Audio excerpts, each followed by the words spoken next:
Tes 1, 2, 3. Video berikut merupakan recorded lecture atau rekaman perkuliahan untuk kelas statistika di program studi Sistem Informasi.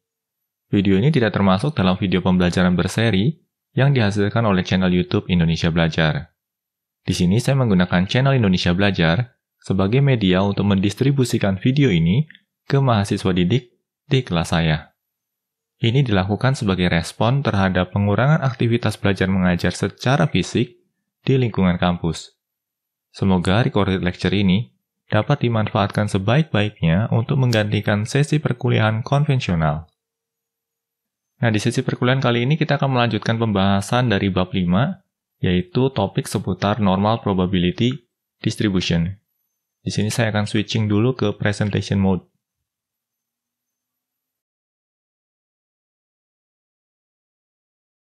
Nah, ini dia bab 5, Normal Probability Distributions, dan materinya ini mengacu ke suatu textbook, yaitu Elementary Statistics Featuring the World 6th Edition. Kita melangkah ke slide berikutnya. Nah, ini subbab 5.1, Introduction to Normal Distribution and Standard Normal Distribution, yang sudah kita bahas pada 2 sesi perkuliahan sebelumnya. Dan ini adalah subbab 5.2, Normal Distributions Finding Probabilities, yang juga sudah kita bahas pada pertemuan sebelumnya. Nah, pada pertemuan kali ini, kita akan memasuki subbab 5.3, Normal Distributions Finding Values. Kita mulai ya sesi perkuliahannya. Nah, di sini judulnya adalah Finding Z-Scores. We were given a normally distributed random variable x, and we found the probability that x would lie in an interval by calculating the area under the normal curve for the interval. Pada sesi perkuliahan sebelumnya, kita sudah mempelajari cara untuk mencari nilai probability dari suatu random variable x pada suatu distribusi normal, di mana di sini kita akan memanfaatkan atau menghitung area under the normal curve-nya. Nah, pada sesi perkuliahan kali ini kita dihadapkan pada pertanyaan susulan, yaitu, but what if you are given a probability and want to find a value? Nah, di sini kebalikannya nih. Kita akan diberikan nilai probability dan kita akan mencari tahu nilai value-nya. Kita coba lanjut ya ke slide berikutnya. Nah, untuk memahami tahapannya, pertama-tama di sini kita dihadapkan pada kasus sederhana, yaitu untuk mencari nilai Z-score ketika diketahui nilai area-nya atau ketika diketahui nilai probability-nya. Di sini ada 2 studi kasus. Studi kasus pertama, find the Z-score that correspond to a cumulative area of 0.3632. Lalu untuk kasus kedua, find the Z-score that has 10.75% of the distribution area to its right. Nah, di sini kita akan coba pecahkan kasusnya satu persatu. Kita lanjut ya ke slide berikutnya. Kita mulai dari kasus yang pertama dulu. Find the Z-score that correspond to a cumulative area of 0.3632. Nah, di sini kita akan mempelajari tahapannya dengan 3 cara yang berbeda. Cara yang pertama adalah dengan memanfaatkan standard normal table. Nah, di sini nilai areanya adalah 0,3632. Maka tahapannya adalah, di sini ya, pada standard normal table, kita akan mencari nilai yang mendekati nilai 0,3632. Setelah menemukan nilainya, berikutnya kita tinggal tarik ke kiri. Di sini kita mendapatkan nilai negatif 0,3.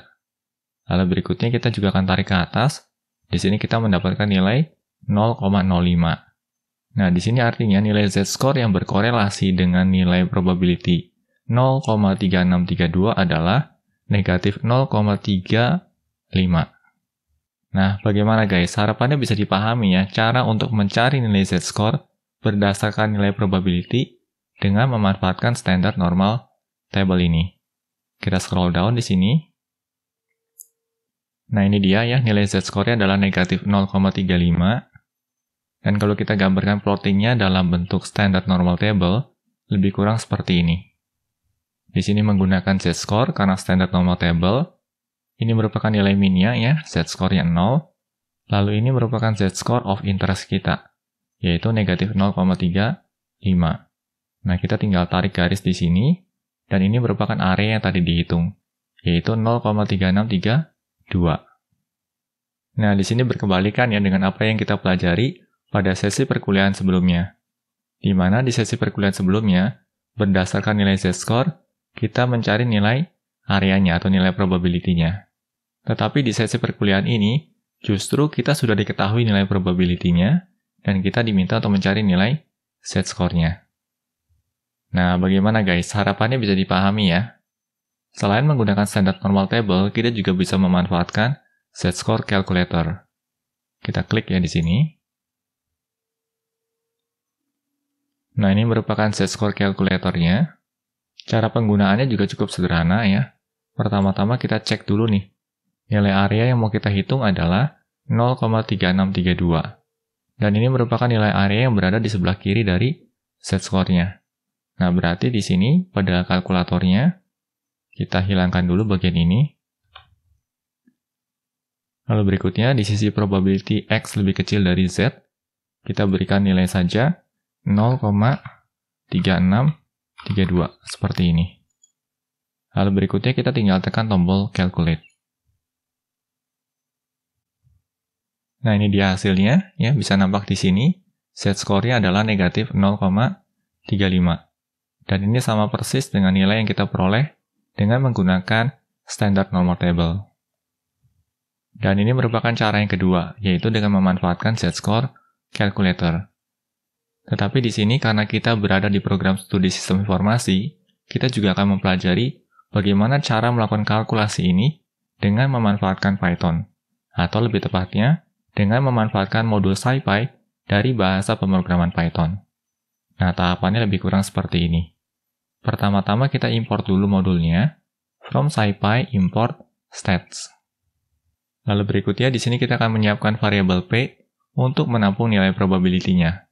Dalam hal ini adalah 0,3632. Langkah berikutnya kita akan menyiapkan sebuah variabel, yaitu Z-score. Nah, nilai Z-score-nya ini dihitung dengan menggunakan stats.norm.ppf. Lalu kita menyatakan nilai P sebagai parameternya. Nah, di sini nama functionnya sedikit berbeda ya, dengan sesi perkuliahan sebelumnya. Kalau di sesi perkuliahan sebelumnya kita menggunakan CDF. Nah, di sini kita menggunakan PPF.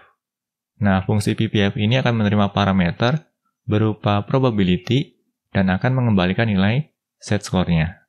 Di sini nilai Z-score-nya kita tampung dalam variabel Z-score untuk kemudian kita cetak ke layar. Dan ini merupakan hasilnya. Negatif 0,34991 sekian.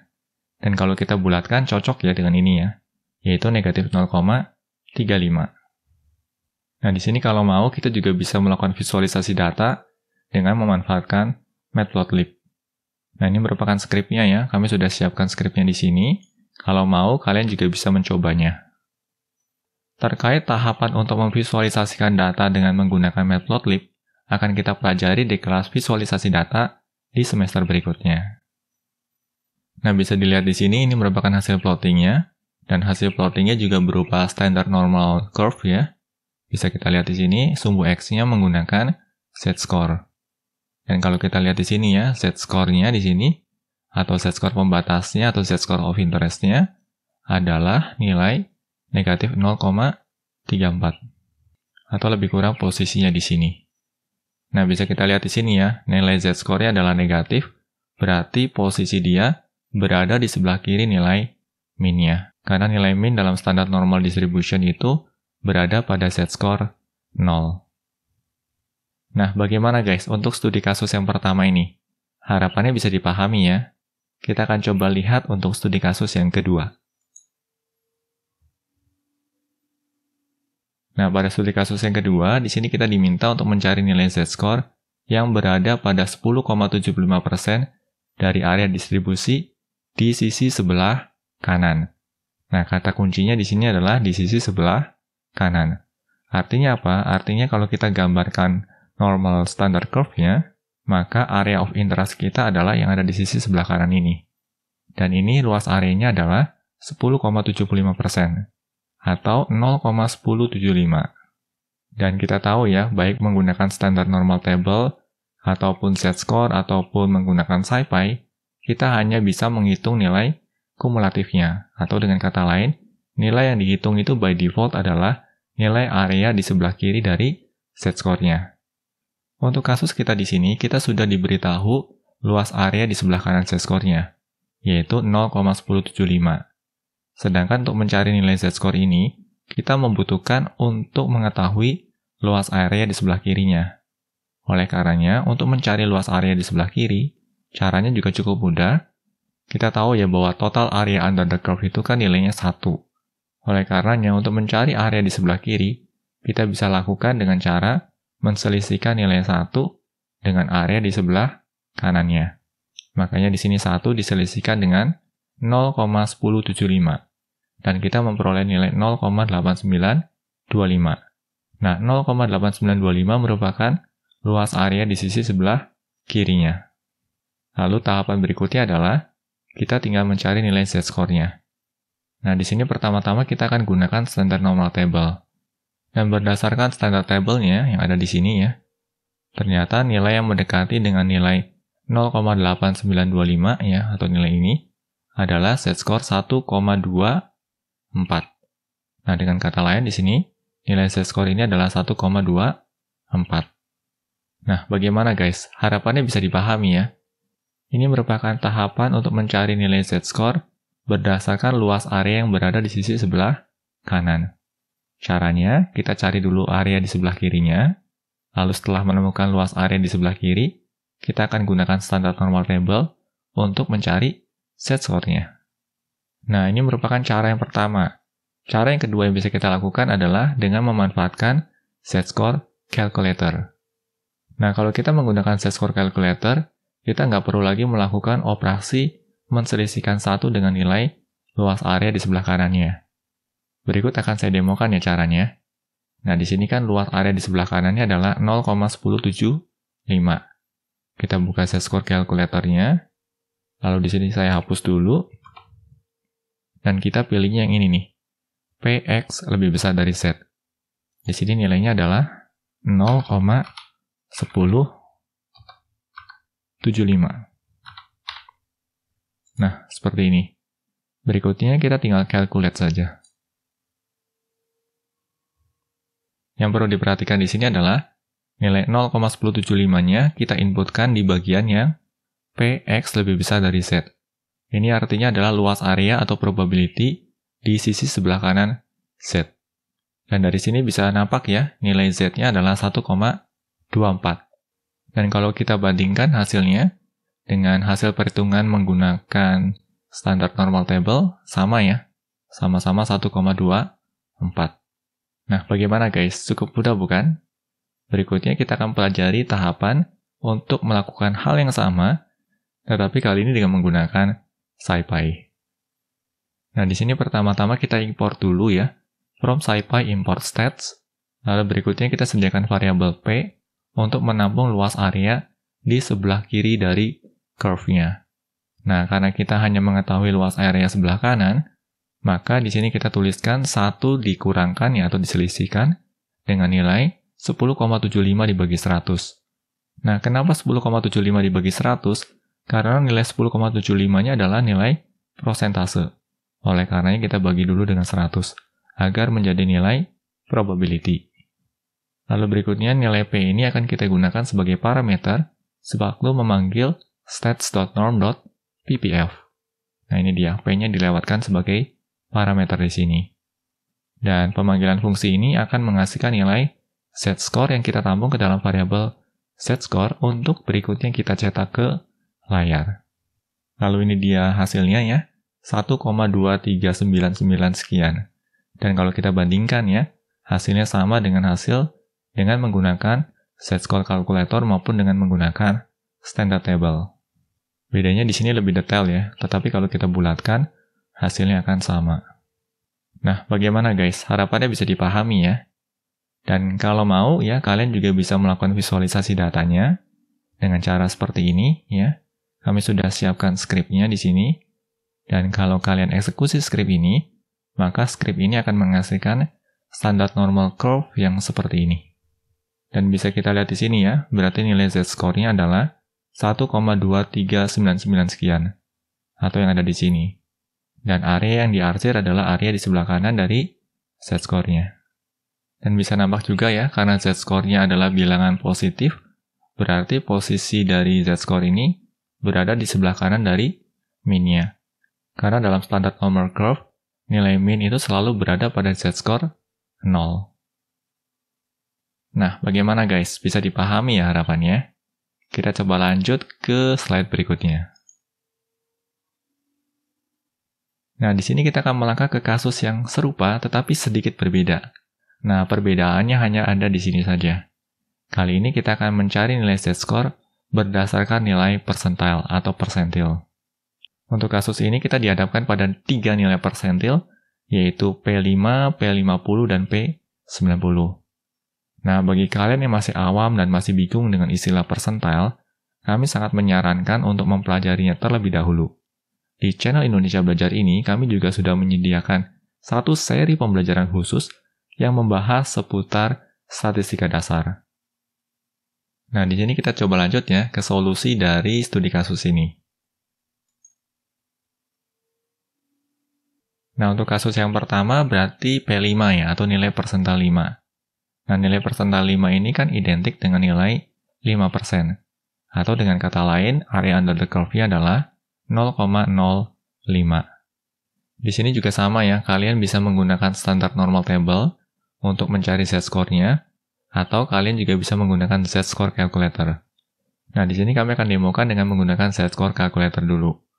Berarti nilai P-nya adalah 0,05. Kita buka lagi z-score calculator-nya, dan kita akan hitungkan nilai P untuk X lebih kecil dari Z, di mana nilainya adalah 0,05, seperti ini. Lalu kita klik calculate, dan ini dia hasilnya ya. Z-nya adalah negatif 1,645. Kita lihat di sini ya. Z-nya adalah negatif 1,645. Dan di sini luasan areanya adalah 0,05. Nilai probability 0,05 ini sebenarnya memiliki makna yang cukup serius di bidang statistika inferensi. Nanti seiring dengan berjalannya perkuliahan ini, kalian akan memiliki pemahaman yang makin dalam. Nah, berikutnya di sini saya akan demokan bagaimana caranya kalau kita menggunakan SciPy. Berarti di sini kita panggil dulu ya, from SciPy import stats ya, kita import dulu modulnya. Lalu berikutnya kita siapkan sebuah variabel yaitu variabel P untuk menampung nilai probability-nya. Dalam hal ini adalah 5% ya, berarti 5/100. Lalu kita siapkan variabel z-score untuk menampung z-score-nya.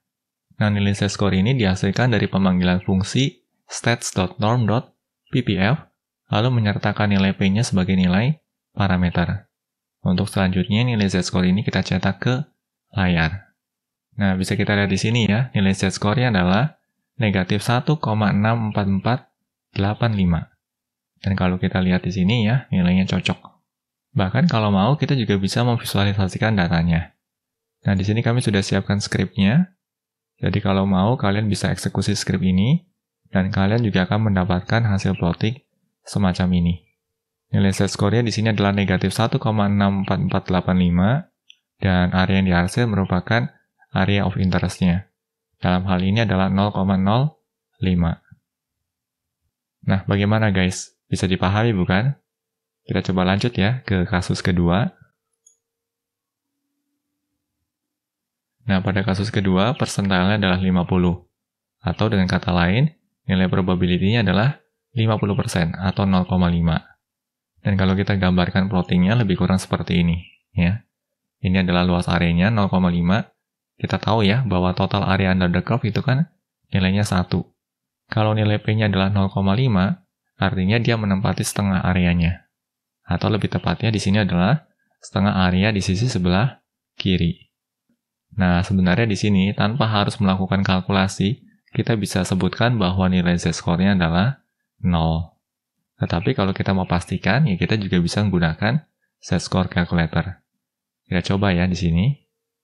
Kita masukkan nilainya 0,5. Kita klik enter di sini. Dan ini dia ya, nilai z-score-nya adalah 0. Kita kembali ke sini. Ini dia, ya, z-score-nya 0. Dan kalau kita mau buktikan lagi dengan menggunakan SciPy, kita bisa gunakan script seperti ini. From SciPy import stats, ya. Lalu kita siapkan sebuah variabel P yang kita gunakan untuk menampung nilai probability-nya. Dalam hal ini adalah 50%. Berarti 50 per 100. Selanjutnya kita akan cari nilai z-score-nya dengan menggunakan function stats.norm.ppf. Lalu kita akan menyertakan nilai P ini sebagai parameternya. Pemanggilan function ini akan menghasilkan nilai z-score yang kita tampung ke dalam variabel z-score untuk berikutnya kita cetak ke layar. Dan ini dia nilainya. Z-score-nya adalah 0. Kita scroll down lagi ke bawah. Dan kalau kalian ingin menampilkan hasil plottingnya, kalian juga bisa menggunakan script yang sudah kami siapkan di sini. Ketika script ini dieksekusi, maka akan menghasilkan plotting semacam ini. Bisa nampak di sini ya. Nilai Z-nya adalah 0, dan area yang di blok ini akan menempati 50% dari total area under the curve-nya. Nah, bagaimana guys? Harapannya bisa dipahami ya. Kita akan coba lanjut ke kasus yang ketiga. Untuk kasus yang ketiga, nilai persentilenya adalah 90. Nah, di sini kalau mau, kita juga bisa menggunakan standard normal table. Hanya saja untuk kasus kita di sini, saya akan demokan dengan dua cara, yaitu dengan menggunakan z-score calculator dan juga dengan menggunakan SciPy. Kita coba dulu dengan menggunakan z-score calculator. Nah, di sini berarti luas areanya adalah 90% ya, atau 0,9. Kita ke z-score calculator dulu, lalu kita masukkan di sini nilainya adalah 0,9. Berikutnya kita klik tombol calculate-nya. Dan ini dia nilai z-score-nya. Nilai z-score-nya adalah 1,282. Kita coba kembali ke sini. Dan ini dia, ya, ini merupakan nilai z-score-nya, yaitu 1,282. Atau di sini dibulatkan menjadi 1,28. Nah, kalau kita menggunakan standard normal table, kita tidak akan menemukan luas area 0,9. Tetapi nilai yang terdekat dengan 0,9 pada standard normal table adalah 0,8997. Oleh karenanya, kalau kita menggunakan standard normal table, nilai yang kita cari adalah nilai 0,8997. Berikutnya kita akan lihat ya bagaimana caranya kalau kita menggunakan SciPy. Di sini pertama-tama kita import dulu ya. From SciPy import stats, lalu kita sediakan variabel P untuk menampung probability-nya. Dalam hal ini adalah 90 per 100. Lalu berikutnya kita siapkan variabel z-score untuk menampung z-score-nya, di mana nilai z-score ini diperoleh dengan memanggil function stats.norm.ppf yang menyertakan nilai P sebagai parameternya. Selanjutnya kita akan coba cetak nilai z-score-nya ke layar. Dan di sini kita memperoleh nilai 1,28155 sekian. Dan kalau kita bulatkan, hasilnya adalah 1,28. Nah, bagaimana guys? Cukup mudah bukan? Kita coba scroll down lagi, dan kalau kalian mau, kalian juga bisa memanfaatkan script ini untuk menghasilkan visualisasi standard normal curve-nya. Nah, ini dia hasilnya, ya. Dan bisa kita lihat di sini, z-score pembatasnya ini akan berkorelasi dengan nilai 1,285,155 sekian. Dan area yang ada di sebelah kiri ini akan menempati 90% dari total area under the curve-nya. Nah, bagaimana guys dengan ketiga contoh kasus ini? Harapannya bisa dipahami ya. Kita coba lanjut ke materi berikutnya. Nah, yang sudah kita lakukan sejauh ini kan untuk mencari nilai z-score dari suatu nilai probability, atau dari suatu nilai area under the curve. Nah, berikutnya kita akan mencoba untuk mencari nilai raw value dari suatu z-score atau suatu standard score-nya. Nah, caranya bagaimana? Caranya kita akan revisit dulu formula yang digunakan untuk mencari nilai z-score. Kita tahu dari sesi pembelajaran sebelumnya, z-score itu diperoleh dengan cara nilai random variable x diselisihkan dengan mu atau nilai rata-rata, lalu dibagi dengan sigma atau nilai standard deviation. Nah, formula ini coba kita modifikasi dulu dengan cara ya memindahkan sigmanya ke sisi sebelah kiri sehingga formulanya menjadi seperti ini. Z sigma sama dengan X diselisihkan dengan mu. Lalu berikutnya, posisi mu-nya ini kita alihkan ke kiri. Sehingga dihasilkan bentuk yang baru, yaitu mu dijumlahkan dengan Z sigma sama dengan X. Atau kalau kita mau rapikan menjadi seperti ini. X sama dengan mu ditambah Z sigma. Nah, ini merupakan formula yang bisa kita gunakan untuk mendapatkan nilai raw value atau nilai random variable X ketika kita menjumpai nilai z-score-nya. Tetapi di sini kita juga memerlukan dua informasi tambahan, yaitu informasi terkait nilai mu dan juga informasi terkait nilai standard deviation-nya. Kita coba eksplorasi ya dengan studi kasus. Nah, di sini kita dihadapkan pada suatu studi kasus yang harapannya bisa membantu kita untuk memahami bagaimana cara untuk mendapatkan nilai X value ya atau raw value dari suatu nilai z-score. Nah, di sini disebutkan a veterinarian records the weights of cats treated at a clinic. Nah, bagi kalian yang bingung dengan istilah veterinarian, sebenarnya ini merupakan profesi dokter hewan.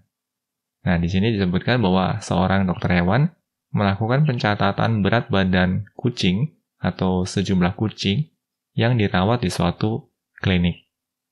The weights are normally distributed with a mean of 9 pounds and a standard deviation of 2 pounds. Nah, di sini disebutkan bahwa data-data berat badan tersebut itu berdistribusi normal dengan nilai rata-ratanya 9 pound dan standar deviasinya adalah 2 pound. Atau dengan kata lain di sini nilai mu-nya adalah 9 pound dan nilai sigma-nya adalah 2 pound. Nah, pertanyaannya di sini adalah find the weights of X corresponding to Z-score of 1.96 minus 0.44 and 0. Atau dengan kata lain di sini kita diminta untuk mencari nilai X yang berkorelasi dengan Z-score 1,96 lalu negatif 0,44 dan 0. Lalu pada poin berikutnya, interpret your results.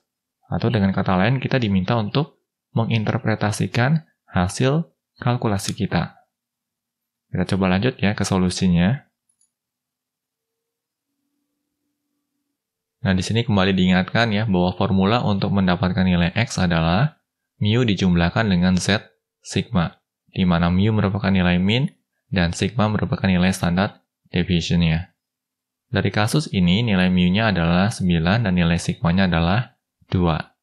Oleh karenanya, ketika kita dihadapkan pada z-score 1,96, maka nilai x-nya adalah 9 ya, yaitu mu-nya, dijumlahkan dengan 1,96, lalu dikali dengan 2, dan menghasilkan nilai 12,92. Sedangkan untuk z-score negatif 0,44, berarti nilai x-nya adalah 9 dijumlahkan dengan negatif 0,44 dikali 2. Di sini kita mendapatkan nilai 8,12.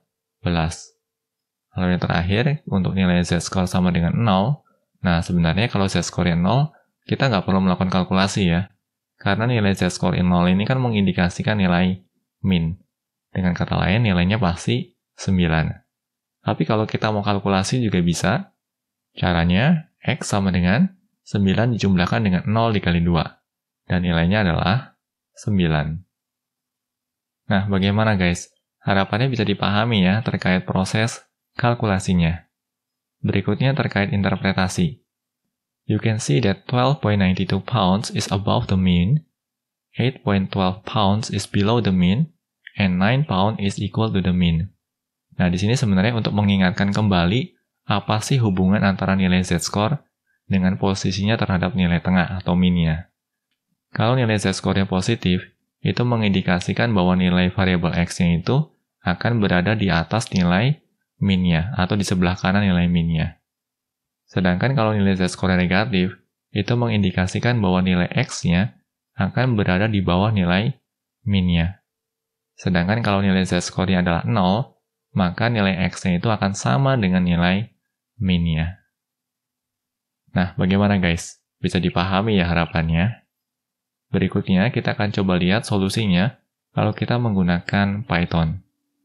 Nah, karena kita berada di program studi sistem informasi, maka kita akan coba lakukan proses kalkulasi ini Tidak dengan menggunakan kalkulator dan juga tidak dengan menggunakan kalkulasi tangan, tetapi kita akan gunakan Python. Di sini pertama-tama kita akan tampung dulu semua nilai yang kita ketahui dengan memanfaatkan variabel. Nilai mu-nya kita tampung ke dalam variabel mu, nilai sigma-nya kita tampung ke dalam variabel sigma. Lalu karena di sini kita memiliki 3 buah nilai z-scores, maka kita siapkan variabel z-score yang nilai-nilai z-score-nya ini kita tampung ke dalam suatu list. Di sini kita lihat ya, nilainya ada 1,96, negatif 0,44, dan 0. Lalu berikutnya kita akan melakukan iterasi satu persatu terhadap setiap nilai z-scores-nya. Di sini kita panggil for z-score in z-scores, ya. Dan kita kenakan formulanya di sini. X sama dengan mu dijumlahkan dengan z-score dikali dengan sigma.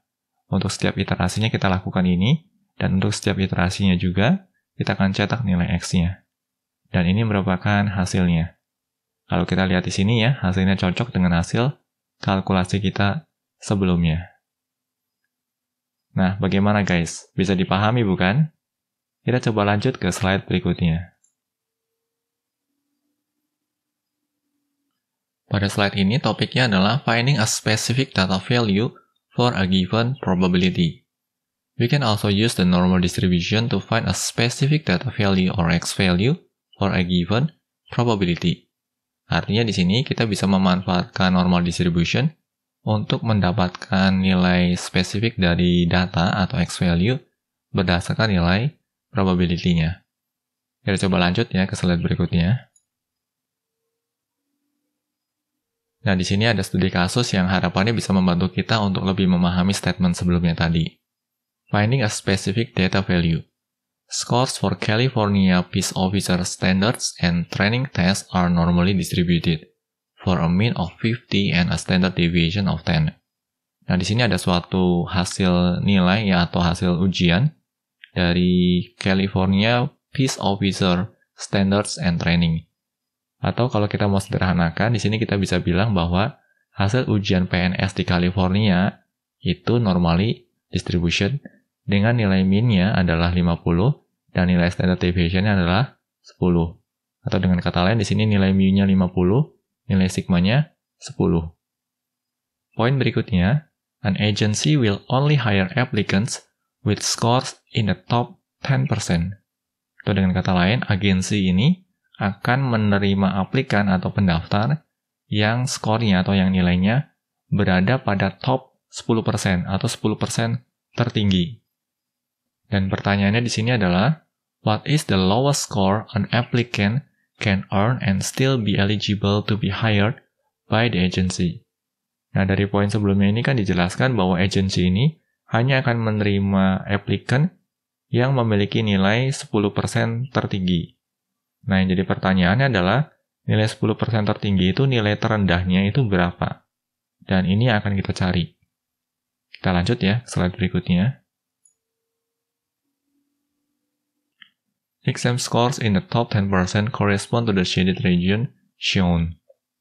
Nah, di sini untuk mempermudah pemahaman kita akan konteks problemnya, kita akan gambarkan dulu distribusi nilainya.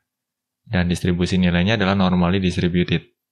Lalu berikutnya, ya kita lihat di sini ya, rata-rata nilai skornya adalah 50. Lalu si agensi ini hanya akan menerima 10% aplikan yang nilainya teratas. Berarti di sini kita akan blok dulu ya area yang 10% yang berada di sisi sebelah kanan ini.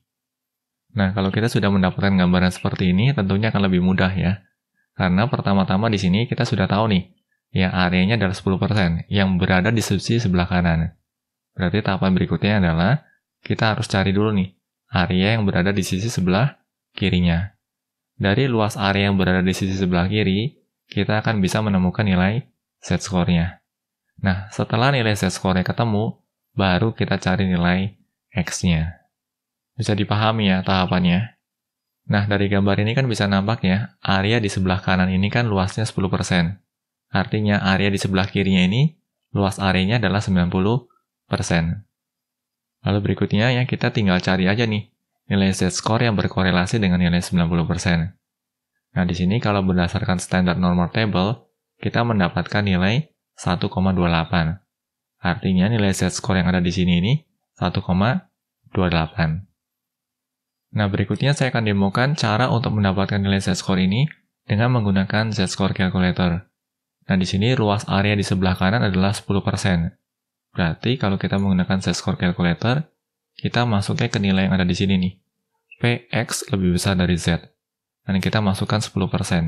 Atau dengan kata lain, 0,1. Berikutnya kita tinggal tekan saja tombol calculate-nya.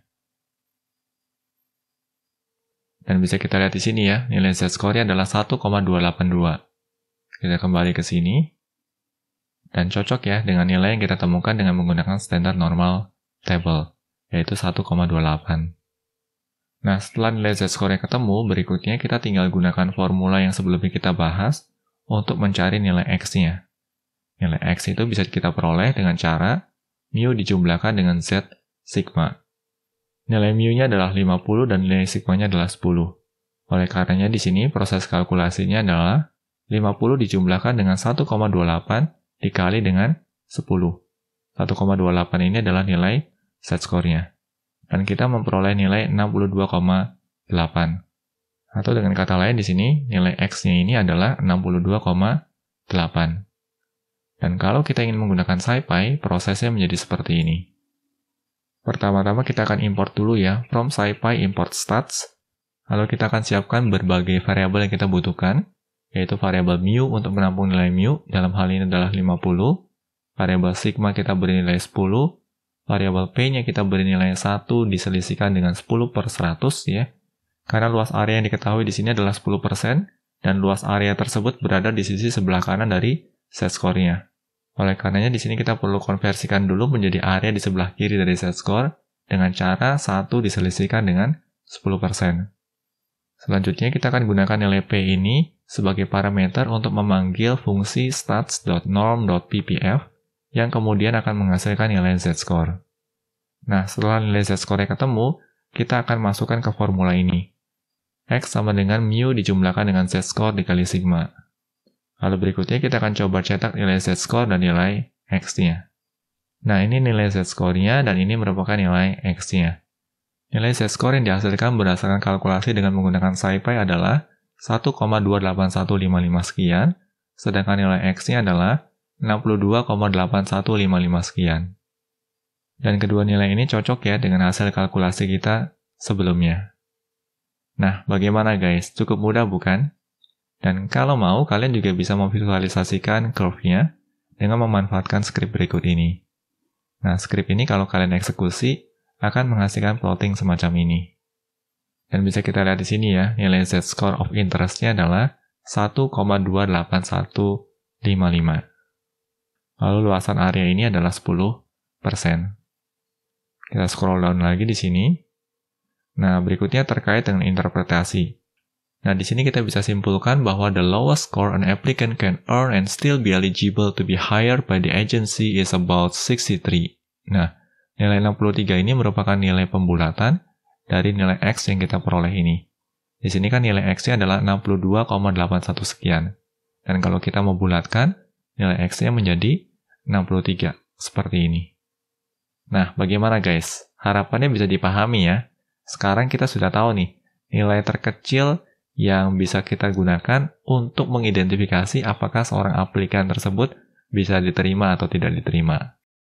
Yuk, kita lanjut ya ke studi kasus berikutnya.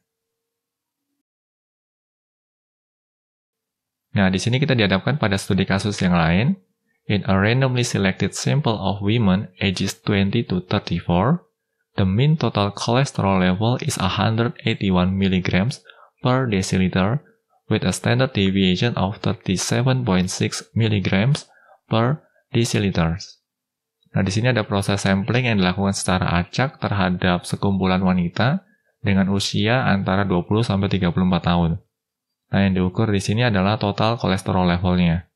Nilai mean yang diperoleh di sini adalah 181, sedangkan nilai standard deviation atau sigma-nya adalah 37,6. Lalu berikutnya, assume the total cholesterol levels are normally distributed. Nah, di sini diasumsikan bahwa data sampel yang diperoleh adalah normally distributed. Lalu poin pertanyaannya adalah, find the highest total cholesterol level a woman in this 20 to 34 age group can have and still be in the bottom 1%. Nah, atau dengan kata lain di sini, berapa sih nilai kolesterol tertinggi dari kelompok wanita ini yang berada pada 1% paling bawah? Kita coba cermati ya solusinya. Total cholesterol levels in the lowest 1% correspond to the shaded region shown. Nah, untuk memahami konteks permasalahannya dengan lebih baik, di sini kita akan gambarkan dulu ya distribusi normal untuk total kolesterol level dari data kita. Nah, ini distribusi normalnya, nilai rata-ratanya atau nilai tengahnya adalah 181. Lalu berikutnya, yang ini merupakan area yang 1% paling bawah. Nah, yang jadi pertanyaan di sini adalah, dari area yang 1% paling bawah ini, berapa sih nilai tertingginya? Nah, berarti di sini juga sama ya, kita bisa menggunakan pengetahuan yang sebelumnya kita pelajari. Kita sudah tahu nih, area di sebelah kiri dari random variable X-nya. Selanjutnya, berdasarkan luas area ini, kita akan cari tahu dulu nilai z-score-nya. Dan baru setelah nilai z-score-nya ditemukan, kita bisa menggunakannya untuk melakukan proses kalkulasi untuk menemukan nilai X-nya. Di sini karena luas area sebelah kirinya adalah 1%, maka kita bisa gunakan standard table ya. Nah, kalau kita lihat di sini ya, standard table yang berkorelasi dengan nilai 0,01 ya. Nah, 0,01 ini kan bentuk lain dari 1%. Jadi kalian nggak usah bingung ya, kenapa kok bisa muncul nilai 0,01? Ya karena 0,01 ini setara dengan 1%. Nah, kalau kita cari dengan menggunakan standard table, kita akan menemukan nilai z-score-nya adalah negatif 2,33. Nah, berdasarkan nilai z-score inilah, berikutnya kita akan hitung nilai x-nya. Dengan memanfaatkan formula ini. Mu dijumlahkan dengan z dikali dengan sigma. Dan kita akan memperoleh nilai 93,39. Atau dengan kata lain, nilai x yang berkorelasi dengan z-score ini adalah 93,39. Nah, berikutnya kita akan melakukan proses kalkulasi yang sama, tetapi kali ini kita akan menggunakan Python. Kita scroll down ke bawah. Dan ini skripnya ya. Pertama-tama kita akan import dulu modul yang kita butuhkan. Di sini kita panggil from SciPy import stats. Lalu berikutnya kita siapkan variabel mu yang nilainya adalah 181.